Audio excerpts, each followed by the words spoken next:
पाकघरातील दवाखाना। याच्यामध्ये आता आपण बघतोय सुंठ घेतलेली आहे मी 2 टेबलस्पून।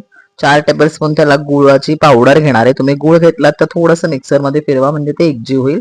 आणखीन हळद घेतली आणि 1 चमचा साजूक तूप घेतलेलं आहे। हे सगळं मिश्रण चमच्याने आधी नीट करते आणि मग मी कालवते हाताने।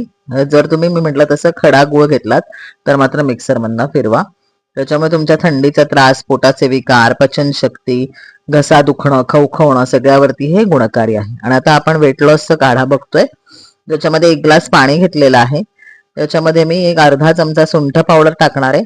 आणखीन त्याच्यानंतर मध टाकणार आहे। उकळल्यानंतर जेव्हा तुम्ही गाळाल तेव्हा त्याच्यामध्ये अर्धा चमचा लिंबाचा रस घाला आणि असा हा काढा प्या।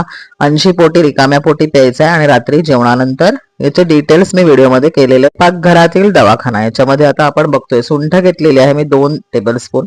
4 टेबलस्पून त्याला गुळाची पावडर घेणार आहे। तुम्ही गुळ घेतलात तर थोडंसं मिक्सर मध्ये फिरवा म्हणजे ते एकजीव होईल। आणखीन हळद घेतली आणि 1 चमचा साजूक तूप घेतलेलं आहे। हे सगळं मिश्रण चमच्याने आधी नीट करते आणि मग मी कालवते हाताने। जर तुम्ही मी म्हटलं तसं खडा गुळ घेतलात तर मात्र मिक्सर मधनं फिरवा। त्याच्यामुळे तुमच्या थंडीचा त्रास, पोटाचे विकार, पचनशक्ती, घसा दुखणं, खवखवणं सगळ्यावरती हे गुणकारी आहे। आणि आता आपण वेट लॉसचा काढा बघतोय, ज्याच्यामध्ये 1 ग्लास पाणी घेतलेलं आहे। त्याच्यामध्ये मी एक अर्धा चमचा सुंठ पावडर टाकणार आहे। आणखीन त्याच्यानंतर मध टाकणार आहे। उकळल्यानंतर जेव्हा तुम्ही गाळाल तेव्हा त्याच्यामध्ये अर्धा चमचा लिंबाचा रस घाला आणि असा हा काढा प्या।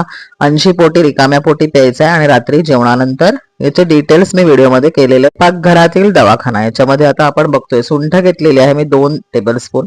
4 टेबलस्पून त्याला गुळाची पावडर घेणार आहे। तुम्ही गुळ घेतलात तर थोडंसं मिक्सर मध्ये फिरवा म्हणजे ते एकजीव होईल। आणखीन हळद घेतली आणि 1 चमचा साजूक तूप घेतलेलं आहे। हे सगळं मिश्रण चमच्याने आधी नीट करते आणि मग मी कालवते हाताने। जर तुम्ही मी म्हटलं तसं खडा गुळ घेतलात तर मात्र मिक्सर मधनं फिरवा। त्याच्यामुळे तुमच्या थंडीचा त्रास, पोटाचे विकार, पचनशक्ती, घसा दुखणं, खवखवणं सगळ्यावरती हे गुणकारी आहे। आणि आता आपण वेट लॉसचा काढा बघतोय, ज्याच्यामध्ये 1 ग्लास पाणी घेतलेलं आहे। त्याच्यामध्ये मी एक अर्धा चमचा सुंठ पावडर टाकणार आहे।